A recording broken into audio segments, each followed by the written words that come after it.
I am a very appealing person.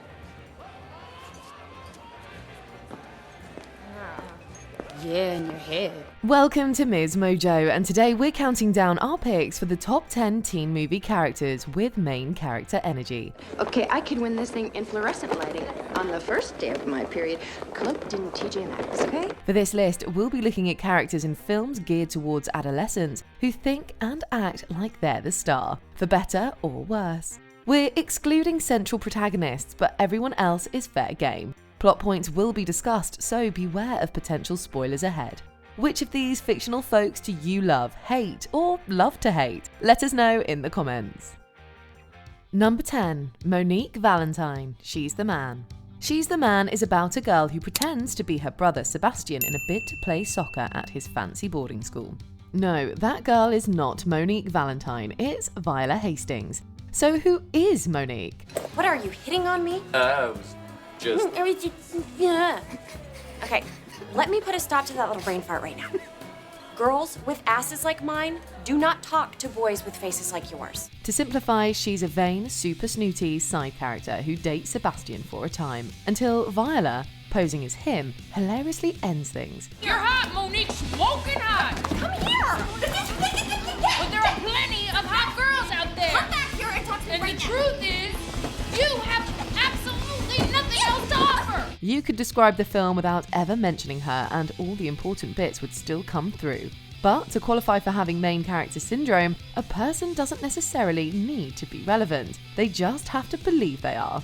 And if you ventured into Monique's mind, you definitely find that she believes she's the prettiest, most important person around. Just remind your brother how lucky he is to be in my life, and tell him to give me a call if he wants to stay in it. Number 9. John Tucker. John Tucker must die. A lot of the time, young female characters are the ones written to exude obvious main character energy. We don't have time to unpack the not-so-great implications of that, but we will say that boys aren't immune to the syndrome. John Tucker is the perfect example. Let's face it, he is the man. Captain of the basketball team, his family's loaded, and he looks somewhere between an Abercrombie model and a Greek god. He's attractive, but thinks that gives him permission to walk around like he's hot you-know-what. After all, it takes a serious level of self-involvement to think you can not only date multiple people at once, but get away with it. So, we good?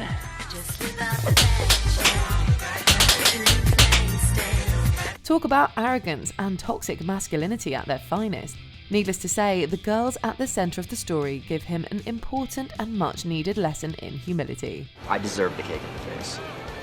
And as hard as it might be for you to believe, I'm gonna start telling the truth. Number 8. Marianne Bryant. Easy A. The leader of her school's Christian club, Marianne is about as holier-than-thou as they come, taking it upon herself to rescue protagonist Olive Pendergast. Never mind the fact that Olive doesn't need saving, Marianne thinks she knows best. I tried to witness to her, but this girl is defiant to any type of help. Does anybody here think they can talk to her in a way that might get her to see what she's doing is wrong? She hides behind Faith, but it's arguably pretty transparent and boastful. And, okay, kind of funny. But spreading gossip and actively campaigning against her sure seems judgy to us. Listen, I'm not the one that you have to answer to for your depraved behavior. There's a higher power that will judge you for your indecency. Tom Cruise. As you can imagine, the school's resident saviour also deals with a lot of drama herself, and therefore seems to mellow out slightly at the end. But for most of the movie, she stirs up drama and loudly inserts herself into a story that isn't hers. Olive Pendergast. We need to pray for her. Amen. But we also need to get her the hell out of here. Number 7. Lucy Tom Tom Wyman, 13 going on 30. We all know the stereotypical popular yet evil Queen Bee. Most teen movies have one, and they're often self-absorbed, vicious, and generally terrible. In other words, they represent textbook cases of main character syndrome. Lucy Tom Tom Wyman is no exception. Hey, I have an idea, girls. Let's play 7 Minutes in Heaven. And you can go first because you're the birthday girl. For starters, she completely humiliates Jenna at her 13th birthday party, pretending to be her friend, only to turn around and leave her hanging. And if you were hoping she'd grow out of it and become an honest, kind adult, well, sorry, but no such luck. Yeah. Games. All kinds of games. At 30, Lucy is essentially the same selfish person. Once a basic mean girl, always a basic mean girl? You decide. But this kind of energy is not what we want protagonists around. It's a horrible influence. It's okay, Jenna. I know all about your little deal. It's a sweet little deal, actually. Editor-in-chief, if you help him hit 1 million copies, so you give him tips. Oh my God. Not bad. I just wish I would have thought of it. Number 6. Amber Marians, Clueless.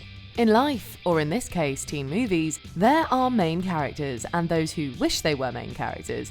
Cher Horowitz, for instance, falls firmly into the former category. What makes you think you can get teachers to change your grades? Doesn't he understand? Only the fact that I've done it every other semester. She's fun, stylish, has great catchphrases, and yes, makes a few messes. Most importantly though, her heart is in the right place. Amber Marians, on the other hand, belongs in the latter group. Don't get us wrong, she's stylish too, but she comes across somewhat pampered and desperate, like she's trying and failing to be everything Cher effortlessly is. The same dress that you was wearing yesterday. Say ambular. Hi. Was that you going through my laundry? As if. Like I would really wear something from Judy's. Do you prefer fashion victim or ensemble challenge? She's mean and kind of vapid, yet thinks rather highly of herself and acts like an it girl. Honestly, Cher sums up Amber's whole vibe better than we ever could. She's a full-on Monet. What's a Monet? It's like the painting, see? From far away it's okay, but up close it's a big old mess. Number 5. Fiona Montgomery, A Cinderella Story.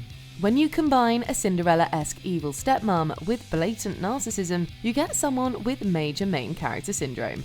More specifically, you get Fiona.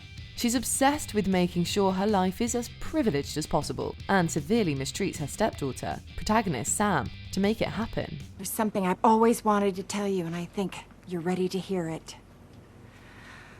You're not very pretty, and you're not very bright. I'm so glad we had that talk. She constantly puts our heroine down, going so far as to create a fake Princeton University rejection letter. Oh, and there's the whole pretending not to know about her dead husband's will thing. Have you ever seen this before, Mrs. Montgomery? I've never seen that before. Isn't this your signature on the witness line? I have never seen my husband's hidden will before. Thank goodness Jennifer Coolidge makes the character entertaining and fun to watch, because yikes! Fiona isn't the only villain in A Cinderella Story who thinks she's at the center of it all, but she is hands down the most toxic one. I am very, very, very, very upset about this. You don't look upset. Oh, it's the Botox. I can't show emotion for another hour and a half. Number 4. Heather Duke, Heathers. Using a supposed friend's, we use that term loosely, passing as an opportunity for social climbing is low.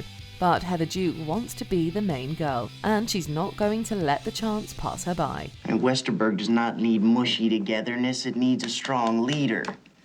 Heather Chandler was that leader, but she couldn't handle it.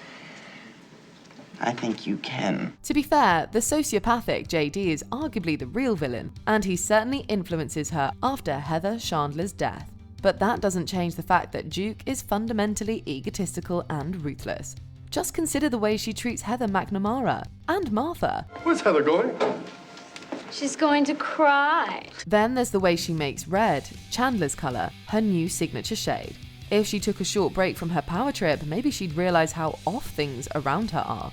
Sadly, those with main character syndrome rarely see past their own reflections. Heather, why can't you just be a friend? Why are you such a mega bitch? Because I can be. Number 3. Catherine Murtoy, Cruel Intentions. Keep your friends close and your enemies closer. When I get through with Cecile, she'll be the premier tramp of the New York area. The movie is called Cruel Intentions, and we're not exaggerating when we say that nobody's intentions are crueler than Catherine's. She thinks she's better than everyone else, treating the world like a chess game and acting as though she's the master. Something like this could destroy her reputation at Manchester. I hope I did the right thing in telling you. I'd hate to see Cecile ruin things with Court. There's no person she won't hurt, and no situation she won't manipulate, as long as it serves her. Even her stepbrother, Sebastian, who's initially her partner in crime, isn't safe from her scheming, destructive ways. You're just a toy, Sebastian. a little toy I like to play with. And now you've completely blown it with her. I think it's the saddest thing I've ever heard. Ultimately, he ends up paying the biggest price of all, losing his life as a result of her lies and misdeeds. Her two-faced, condescending nature makes watching her downfall at the hands of Annette, the real main character who's basically her polar opposite, extra satisfying. Number 2. Sharpay Evans, High School Musical franchise. It's Sharpay Evans' world and we're all just living in it. She wouldn't have it any other way. I've been in 17 school productions. And how many times have your compositions been selected? This would be the first. Which tells us what? That I need to write you more solos? No, it tells us that you do not offer direction, suggestion, or commentary. If you ask her, we bet she'd say she's the hero of the HSM franchise. But Sharpay does some questionable things, from manipulation to straight-up sabotage, in an attempt to become the female lead. If that's not main character energy, what is? The thing is though, she has star power and she knows it, so she'll be darned if she lets anyone stand between her and fame.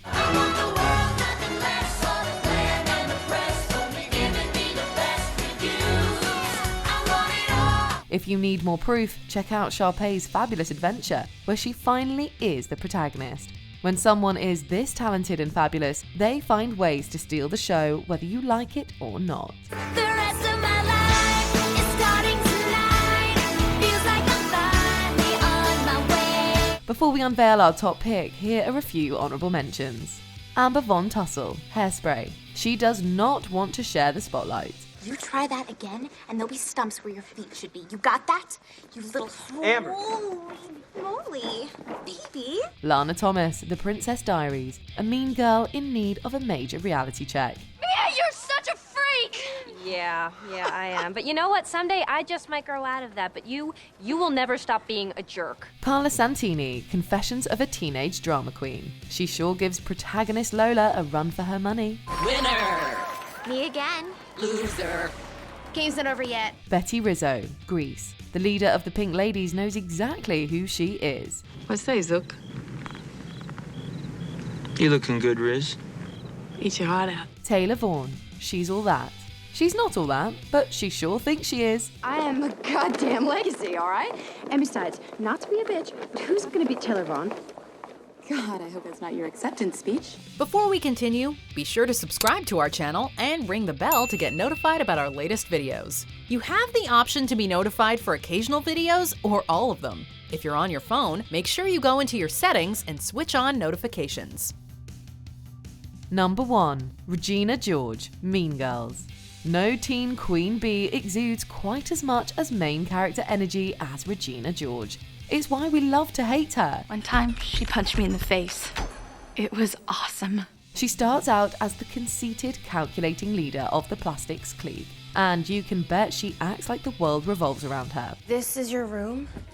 It was my parents' room, but I made them trade me. A trendsetter who runs the show, Regina bosses everyone around and does so in a distinctly over-the-top way. How many people do you know who enforce a lunch table dress code, but expect to be given a pass when they break the rules? Whatever. Those rules aren't real. They were real that day I wore a vest. Because that vest was disgusting. The antagonist is scary yet alluring and fully uses that for personal gain, causing chaos and harm in the process. Someone get us a burn book and a picture of Regina stat. We have words. How many of you have ever felt personally victimized by Regina George?